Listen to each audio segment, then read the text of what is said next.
tayo sa Sukat exit. Then pagdating sa Sukat exit, kakaliwa tayo para sa Parañaque Road, or also known as Dr. A. Avenue Santos. And konting andar lang, malapit na rin tayo sa bahay ng kaklase ko. Let's go!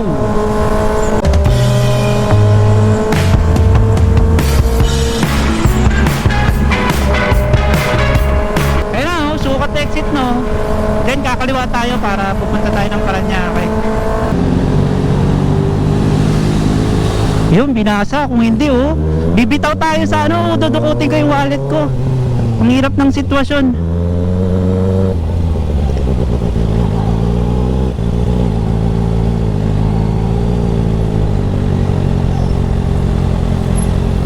Let's go. Eto na, Parañaque na tayo.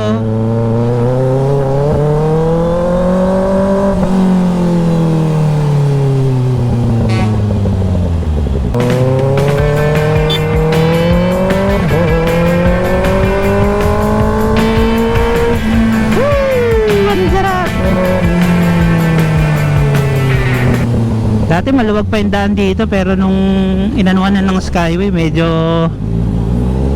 umirap na rin yung daan dito, traffic na din.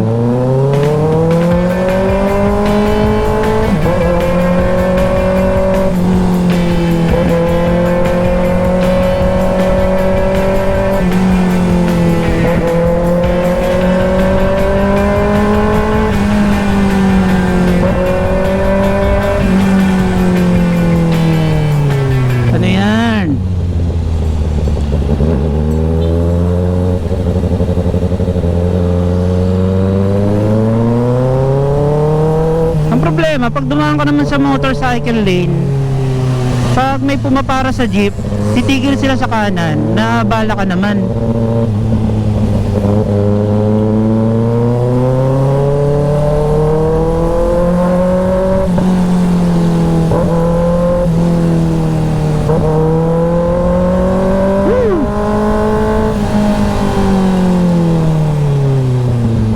Grabe yung ungol ng makina talaga every time na nagda-downshift. SM, ano to? Dito nga pala guys, sa Parañaque, dito nga pala ako nag-high school, no? Sa mga di nakakaalam. Dito ako nagbinata. And maraming magagandang memories ako dito. Ayan, nakikita nyo ba yung SMBF na yan? Hindi yan SM dati. McDonald's yan na malaki na may playground sa labas. And pag pumasok ka dyan sa kaliwa, yung BF Homes, halos lahat ng kaklase ko dyan nakatira. Yes, mga big time sila. Tayo mahirap lamang. Dyan, minsan dyan kami nagpa-practice ng mga kung ano-ano, mga activities sa school, gumagawa ng project. And Monel, yan. Dyan, dati may ano dyan, may playground dyan. Nag-practice kami dyan ng sayaw yata, ganun. And pagdating naman doon, ano bang meron? Port Estate. And, masaya dito sa Port Estate, lalo na pag tag-ulan. Dati binabaha dito hanggang tuhod eh. Di ko na lang alam kung hanggang ngayon binabaha pa rin. Ito, Sampaloc site. Marami din akong kaklaseng nakatira dito sa dyan sa may Sampaloc site.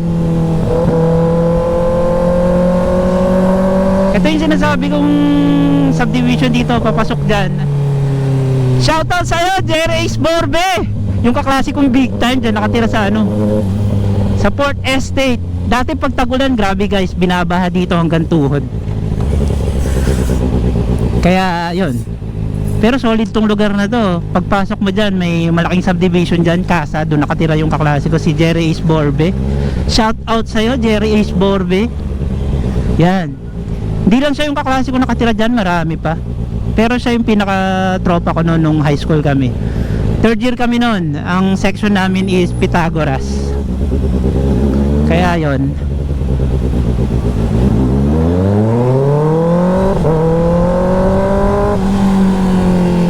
Elorde, kung gusto mo mag-practice ng boxing, gusto mo mag-gym dyan, Elorde, ito na guys, ituturo ko kung saan ako nag-high school. Sobrang daming magagandang memories. Yan nga pala yung school ko, Roman Pascual Institute. Shout out Mr. Arcaya. Ay nako, out sa'yo, Mr. Arcaya, at sa mga iba ko pang mga naging advisor dyan, si Miss Timaho, si Sir Aman, sino pa ba mga naging, si Ma'am De La Cruz. Yun yung mga naging ano ko dyan, advisor. Siyempre, kakalimutan ko ba naman si Mr. Sonny Fabricante. Makakalimutan ko ba naman si Mr. Sonny Fabricante nung ako'y 4th year. Siya yung ano ko, advisor, isa sa computer teacher. And maraming magandang memories din sa school na yan. Halos lahat ng activities andyan. Foundation Day, 3 days, walang klase, puro activities lang, puro program. Christmas party, ganun din. Ano pa ba? Meron din kaming ano dyan, educational field trip. Grabe, nung naalala ko, nag field trip kami dyan. Yung basyo ng Pringles, putal, napuno ko ng suka. Nagtatawanan nga ako ng kaklase ko, napuno ko daw ng goto eh. Siraulo yun si Jean eh, inasar ako nung grabe, nasuka talaga ako dun eh. Naalala ko sa ano kami nun, Enchanted Kingdom. Siyempre, bata-bata pa ako dun, mahiluhin ako. So wala, nasuka talaga ako, wala akong magagawa. Ew, pero yun yung totoo, nasuka ang lolo nyo. Dami pang activities dyan. Dyan din kami nag-JS prom, dun sa ano namin, and ang saya lang kasi sulit. Buti nga nung 3rd year tsaka 4th year pinayagan ako ng parents ko na sumali. Hindi ko makakalimutan dyan yung nag-ano kami, JS prom kami, nag-brown out, lugi sa bayan. Putang ilang yan. Yan, dyan na tayo, kakaliwa na tayo dyan.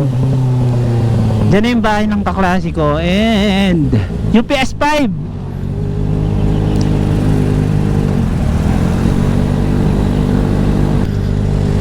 Dito kami madalas tumambay sa bahay ng kaklase ko, kila Carlo Gaya. Imagine, ang klase namin, uy, ano yun, 7:30 AM ang out namin, 3 PM. Yung airpot ko no, nagtatrabaho sa Bikutan, nadadaanan niya yung school namin. Sabi niya, sarado na yung school nyo tapos alas 7 ka umuwi ng bahay. Imagine, 7 PM ako. Sabi ko may project kami pero tumatambay lang kami dun sa bahay ng kaklase ko, dun nga kila Jean. Kaya yon. Yun nga, dito kami tumatambay. Ang sarap magluto ng nanay ni Jean, si Tita Nits. Talagang mahuhumaling ko tumambay ng tumambay dito. Minsan nagdadala akong extra t-shirt para magbabasketball kami.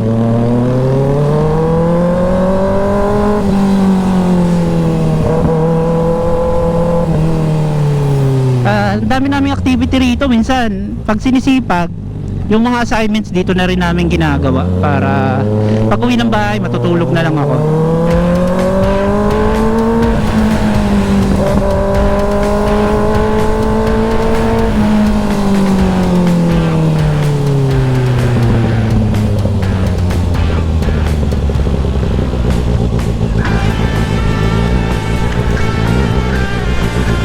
Dito na tayo. Buti natandaan ko pa yung lugar.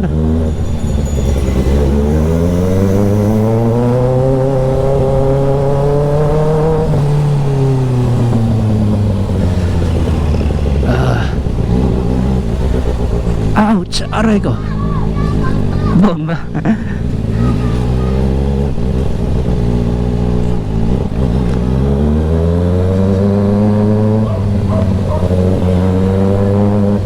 Papasukin tayo ng guardia dyan.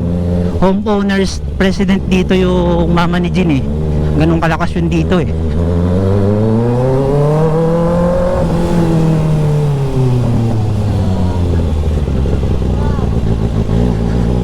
Bomba pa din. Nakakaya.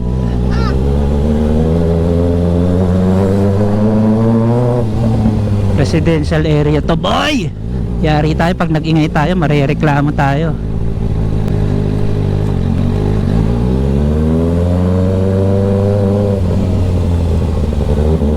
Naka-ready na yung motor ni Jean Iikot lang ako.